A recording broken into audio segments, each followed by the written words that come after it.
এই দিদি ভাই নমস্কার। আজ আমরা যেটা রাঁধবো,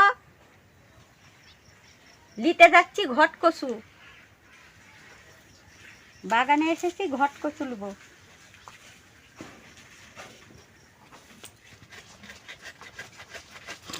এই যে ঘট কচু, দেখেন কত সুন্দর মুজির পাতা।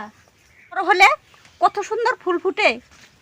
এই যে দেখেন ফুল ফুটছে গাছে, মানের মতন 3টা ফুল এসেছে। তো বড় মানের মতন হয়ে যায়, বড় বড়। এই যে ডাল দেখা যাচ্ছে, এই ডালটা দিয়ে মাছ দিয়ে তরকারিও খাই একে। কত সুন্দর সুন্দর ডাল। তে আমরা আজ তো সিদ্ধ খাওয়ার জন্য নিয়েছি পাতা কেটে। এই গাছটাকে কেউ কেউ বলে দুধ কচু, আর কেউ কেউ বলে ঘট কচু। তো আমরা বলি ঘট কচু। তে আপনারা কে কি বলেন কমেন্টে জানাই দিবেন। এটা আজকে আমরা সেদ্ধ খাবো, আর অন্যদিন এটা দিয়ে তরকারি রান্না করব। ছাতা হয়ে গেছে, এক টুকরো লাগছে না। তো চলুন দেখা যাক আমরা কিভাবে কি করি। তো এটা সেদ্ধ হওয়ার জন্য কটা আমি কাঁচা লঙ্কা গাছ থেকে তুলে নিচ্ছি।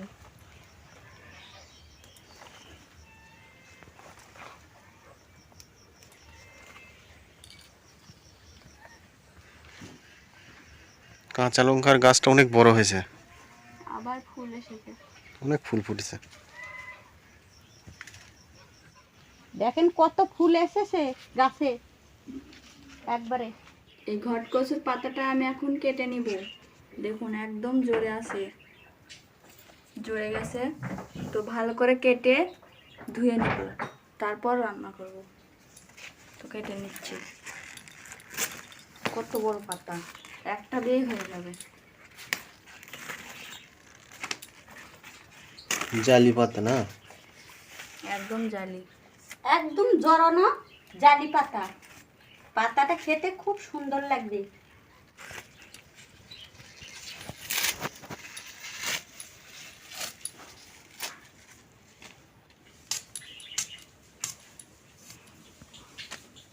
আমরা কিভাবে রান্না করি আপনারা দেখতে থাকুন, তাহলেই বুঝতে পারবেন।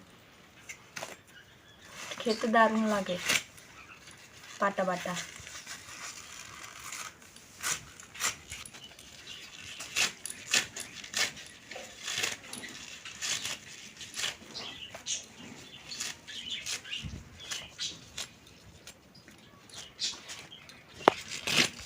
অনেক দিনের পুরানা পুরানা বাংলা রান্না।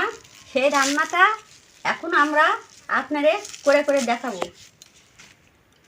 পুরনো দিনের রান্না এটা। এই রান্না, এই সমস্ত পাতারা আমার মা, শাশুড়ি মায়েরা রাঁধতো। তো এখন মানুষে কম খায়। তো এই সমস্ত রান্না আমরা আপনাদের করে দেখাবো। তো আর এই রান্নাটা আপনারা পুরোপুরি দেখেন, আর সাবস্ক্রাইব করা না থাকলে সাবস্ক্রাইব করবেন। পাতাগুলো আমার সব কাটা শেষ, তো এখন রান্না করব। এটা এসে কড়াই তেল দিয়ে দিব। কড়াই তেল গরম হয়ে গেছে, কটা কাঁচা লঙ্কা দিয়ে দিচ্ছি,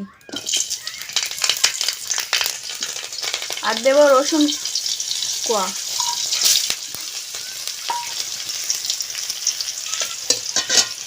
কাঁচা জিরে,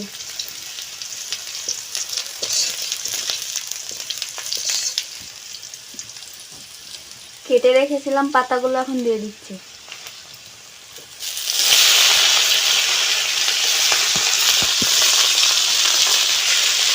লবণ, হলুদ গুঁড়ো,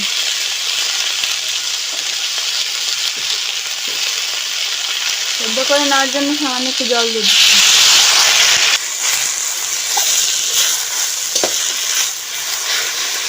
সামান্য একটু জল দিয়েছিলাম সেদ্ধ করার জন্য, তো সেদ্ধটা হয়ে গেছে। এখন ভালো করে ভেজে নিচ্ছি। আর দেখুন বন্ধুরা, একদম সবজির মতো লাগছে দেখতে, খেতেও মনে হয় দারুণ লাগবে। আমি একটু সর্ষের তেল দিয়ে দিচ্ছি।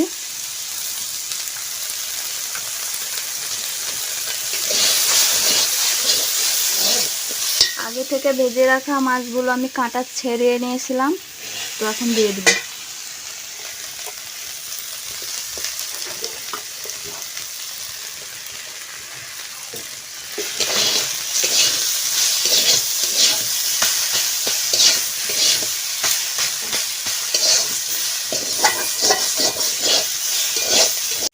খুব সহজে আমার এই ঘট কচুর পাতা সেদ্ধ করা রেসিপিটা হয়ে গেল। তো আপনারা চাইলে এভাবে বাসায় রান্না করে খেতে পারেন, দারুণ লাগে খেতে। তো এখন আমি নামিয়ে দিচ্ছি, নামানোর পরে জুড়িয়ে নিব। তো জুড়িয়ে গেলে পাটায় আমি বাটবো।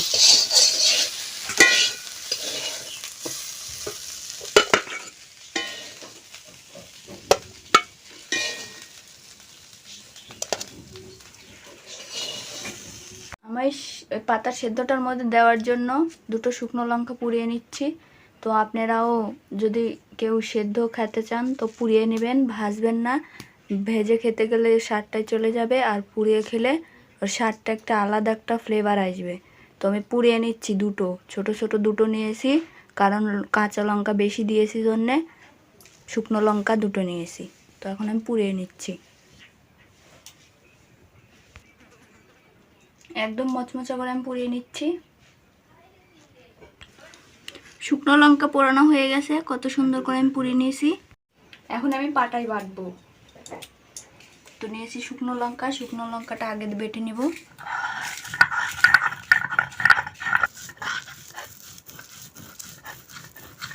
দেখুন বন্ধুরা, এরকম পাটায় বাটা খেতে যেন একটা আলাদা স্বাদ, দারুণ লাগে।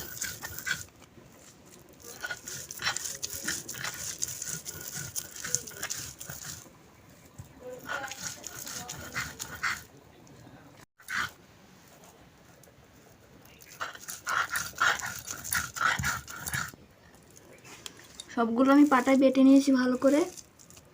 দেখুন কি সুন্দর লাগছে দেখতে, একদম কচু ঘন্টের মতো দেখতেও, যেমন খেতেও তেমন লাগে। তো এখন আমি উঠিয়ে নিচ্ছি।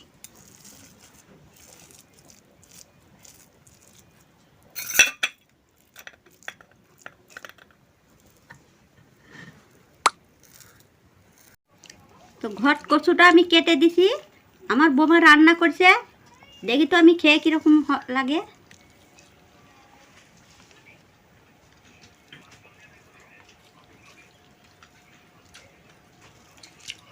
রান্নাটা খুব স্বাদ হয়েছে। আপনারা বাসায় যেরকম করে আমার বোমা রান্না করেছে আমি বলে দিছি, আপনারাও সেরকম করেই রান্না করে খাবেন। আর আমার এই ভিডিওটা বেশি বেশি করে দেখবেন, আর সাবস্ক্রাইব করবেন আপনারা বেশি বেশি করে।